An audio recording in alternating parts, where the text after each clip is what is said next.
Hello dear friends, मैं अभिषेक आनंद एक बार फिर से आप सभी का मेरे यूट्यूब चैनल वैदिक मैथ्स पे स्वागत है। चलिए आज आप लोगों के लिए एक वीडियो इंडियन पॉलिटी का डाले हैं, चार्टर एक्ट का वीडियो। आप सभी वीडियो को देखेंगे और हमें उम्मीद है कि आप सभी अच्छे से होंगे। और बिहार में अभी बहुत ज़्यादा ठंड पड़ रहा है, आज का टेम्परेचर 9 डिग्री है। तो ठंड से बचते हुए अपनी पढ़ाई को जारी रखना है, क्योंकि 67वीं पीपीएससी का एग्ज़ाम का डेट आ चुका है, उस पर भी हम वीडियो बना चुके हैं। चलिए आज हम कुछ वाद विवाद के बारे में कुछ चर्चा करते हैं। वो विवाद क्या है थोड़ा सा समझते हैं इस चीज़ को। पीएम नरेंद्र मोदी और टेलीप्रॉम्प्टर विवाद। आज सारे मुद्दों पे हम लोग बात करेंगे कि आखिर ये विवाद किस तरह का है और टेलीप्रॉम्प्टर है क्या। टेलीप्रॉम्प्टर के बारे में हम लोग अच्छे से देखेंगे, इसकी खोज कब हुई, इसका यूज किस पर्पस से किया जाता है, कौन कौन से वीवीआईपी पर्सन इसको यूज़ करते हैं, सारी चीज़ को आज हम लोग देखेंगे। चलिए इसी चीज़ को जोड़ते हुए हम थोड़ा सा आते हैं WEF पे, ठीक है, वर्ल्ड इकोनॉमिक फोरम। इस बार का वर्ल्ड इकोनॉमिक फोरम 2022 का स्पेशल इनविटेशन किनको भेजा गया है? हमारे देश के प्रधानमंत्री नरेंद्र मोदी को। चलिए थोड़ा सा हम लोग WEF के बारे में जाने कि ये है क्या, इसके संस्थापक कौन हैं, ये कौन से ईस्वी में इसको एस्टेब्लिश किया गया। चलिए इसका मकसद क्या है, इसके माध्यम से जो दुनिया को एजेंडा दिया जाता है उसके माध्यम से कि कैसे पूरी दुनिया को उस एजेंडा से लाभ पहुंचाया जाए, सारे मुद्दों पे हम लोग आज हम लोग बात करेंगे। चलिए सबसे पहले WEF के बारे में जाने तो ये वर्ल्ड इकोनॉमिक फोरम है, ठीक है। इसके संस्थापक यदि बात किया जाए तो कार्ल श्वाब, 1971 में कार्ल श्वाब ने इस चीज़ को एस्टेब्लिश किया था दुनिया को कुछ देने के लिए, और ये अभी भी जिंदा है, ठीक है। इनके ही देख रेख में ये ऑर्गेनाइजेशन चल रहा है, फोरम चल रहा है। चलिए बात किया जाए कि 2022 का जो वर्ल्ड इकोनॉमिक फोरम हुआ है वो कहाँ हुआ है, तो स्विट्जरलैंड में एक जगह है जेनेवा, उसी के पास एक स्थान है दावोस में 2022 का ये WEF का मीटिंग्स हुआ है, और उसी में एक स्पेशल इनविटेशन भेजा गया है हमारे प्राइम मिनिस्टर को। चलिए सबसे पहली बात ये देख लेते हैं कि यहाँ पे जाने का मकसद क्या होता है, यहाँ पे किस तरह की मीटिंग्स होती है और इस मीटिंग्स के माध्यम से दुनिया को क्या दिया जाता है। सबसे पहली बात ये है कि इस मीटिंग्स में एक स्पेशल इनविटेशन वैसे व्यक्तित्व को दिया जाता है जो अपने क्षेत्र में बहुत ही अच्छा काम किया हो, चाहे राजनेता हो, एक्टर हो, एक्ट्रेस हो, या फिर किसी भी तरह का सोशल एक्टिविस्ट हो जो अपने क्षेत्र में बहुत अच्छा परफॉर्मेंस किए हो, अच्छा काम किए हो, जिनके माध्यम से सामाजिक स्तर पर कह सकते हैं लाभ पहुंचा हो, उनको स्पेशल इनविटेशन यहां से मिलता है। चलिए ठीक है, यदि बात किया जाए कि इसका उद्देश्य क्या है, तो इसका उद्देश्य है दुनिया को आर्थिक मदद करना, दुनिया को आर्थिक मदद पहुंचाना। लेकिन ये आर्थिक मदद किस रूप से पहुंचाना, तो इस बात को थोड़ा सा समझ लेते हैं कि दुनिया को आर्थिक मदद किस रूप से ये देती है ये WEF।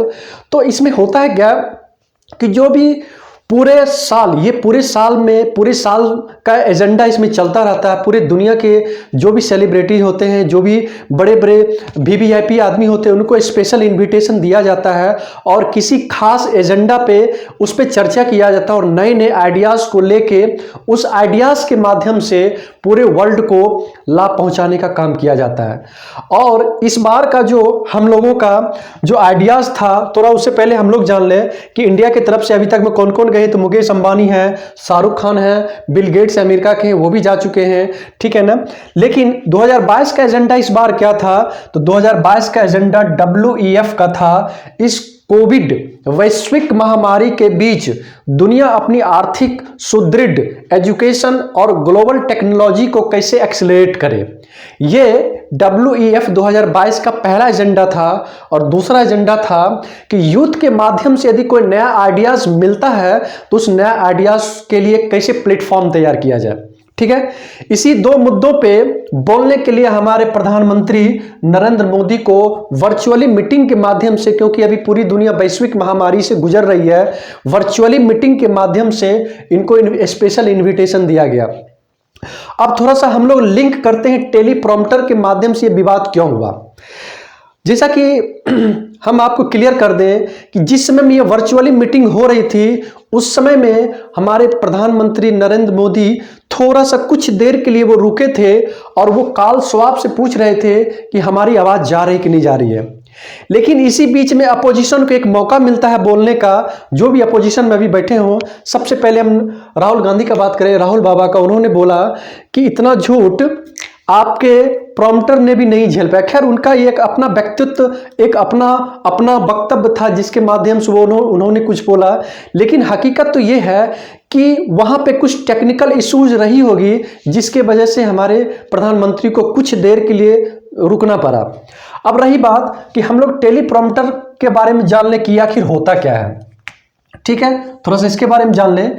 टेलीप्रॉम्प्टर क्या होता है, तो एक ट्रांसपेरेंट ग्लास होता है, ठीक है ना, वो जस्ट कैमरा के नीचे लगा हुआ रहता है और उस ट्रांसपेरेंट ग्लास में जो भी चीज उस मीटिंग्स में या फिर किसी भी सभा को संबोधित करने में बोलना है, वो सारा चीज अक्षर से लिखा जाता है, वो डिजिटली लिखाया जाता है और उसी को देख के राजनेता हो या फिर जो बड़े बड़े वीवीआईपी पर्सन हैं उसी को देख देख के वो बोलते हैं। सबसे पहले इसकी खोज का बात करें तो सबसे पहले इसका खोज अमेरिका ने किया है 1950 ईस्वी में, और सबसे पहले 1952 में सर्वप्रथम अमेरिका के राष्ट्रपति, प्रेसिडेंट ऑफ अमेरिका आइजनहावर ने इनका उपयोग किया।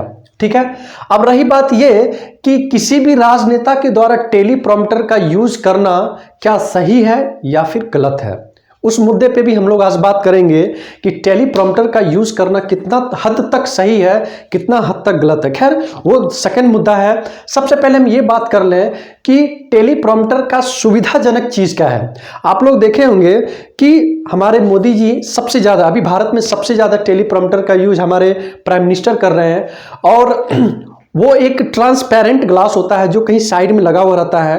वो सामने वाले आदमी को ये पता नहीं चलता है कि वो क्या लगा हुआ है, लेकिन जो उस मीटिंग्स में बोलना है, जिस एजेंडे पे बात करना है, जिस तरह से संबोधित करना है, वो अक्षर सा सारा चीज उसमें लिखाता है, ये लाइन बाय लाइन करके लिखाया जाता है और उसी को देख देख के जो भी राजनेता होते हैं उसको बोलते हैं, सभा को संबोधित करते हैं या फिर किसी मीटिंग्स को संबोधित करते हैं। ठीक है, तो अब रही बात ये कि किसी भी राजनेता के द्वारा टेलीप्रॉम्प्टर का यूज करना सही है या गलत है। मेरे ख्याल से किसी भी राजनेता के द्वारा यदि टेलीप्रॉम्प्टर का यूज किया जाता है तो ये बिल्कुल सही है। मेरा ये मानना है कि किसी भी एक व्यक्ति के द्वारा 1 घंटे या 1.5 घंटे की मीटिंग्स को संबोधित करना और उस मीटिंग्स में उस एजेंडा में क्या क्या बोलना है, लाइन बाय लाइन याद रखना, ये सबके बस की बात नहीं है। ठीक है, और एक मिस इन्फॉर्मेशन, किसी भी पब्लिकली मिस इन्फॉर्मेशन नहीं जाए, उसके लिए सही है कि टेलीप्रॉम्प्टर के माध्यम से उतना फैक्ट हम पब्लिक को बताएं जो सही है। गलत वो इन्फॉर्मेशन नहीं जाए पब्लिकली जिसके माध्यम से कोई गलत कॉन्सेप्ट हो या फिर किसी भी तरह का गलत अवधारणा पब्लिकली में जाए। तो टेलीप्रॉम्प्टर का यूज करना बहुत हद तक सही है और ये होना भी चाहिए, लेकिन हमारे कुछ नेता इस चीज को लेकर विवाद खड़ा कर रखे हैं कि टेलीप्रॉम्प्टर के माध्यम से हमारे जो भारत के सबसे बड़े और सबसे अच्छा वक्ता माने जाते हैं नरेंद्र मोदी, उन्होंने इस टेलीप्रॉम्प्टर के माध्यम से इतना अच्छा वक्ता बना। खैर, ये कोई बहुत बड़ी बात नहीं है। हमारे प्राइम मिनिस्टर यदि इस चीज़ को यूज़ करते हैं तो ये सही है, गलत कहीं भी नहीं है। ठीक है, तो आप लोग कितने नरेंद्र मोदी के सपोर्ट में हैं, प्लीज़ इस चीज़ को आप लोग बताइए, क्योंकि हमारे देश के वो रिप्रेजेंटेटिव हैं। क्योंकि अभी WEF में वो अपने खुद को रिप्रेजेंट नहीं कर रहे थे, वो पूरे भारत देश को रिप्रेजेंटेटिव बन के इस चीज़ पे बोल रहे थे, वैश्विक महामारी पे बोल रहे थे या फिर इस मीटिंग्स को संबोधित कर रहे थे। हमारे लिए बहुत ही गौरव की बात है, अच्छी बात है। लेकिन हमारे देश के जो झोला छाप राजनेता हैं इस चीज़ को पूरे अच्छे तरीके से, मतलब क्या बोल सकते हैं, गलत तरीके से इसको पेश करने का कोशिश कर रहे हैं, जो कि ये सही नहीं है। तो खैर, एक छोटा सा एक विवाद था टेलीप्रॉम्प्टर का जो हम आप लोगों के बीच शेयर किए हैं। इसी तरह का कुछ बात यदि होगा हम आप लोगों के बीच लाते रहेंगे और हमारी तरफ से मोदी जी को 100% सपोर्ट है, ये कहीं भी गलत की चीज़ नहीं है। ठीक है, और आप लोग भी सपोर्ट में रहिए। चलिए, बहुत बहुत धन्यवाद आप लोगों का समय देने के लिए। आप मेरे चैनल को जरूर सब्सक्राइब कर लीजिए। अब बैक टू बैक आपका सारा वीडियोस मिल रहा है और मिलता भी रहेगा। चलिए, बहुत बहुत धन्यवाद। तब तक आप लोगों से हम विदा लेते हैं। जय हिंद, जय भारत।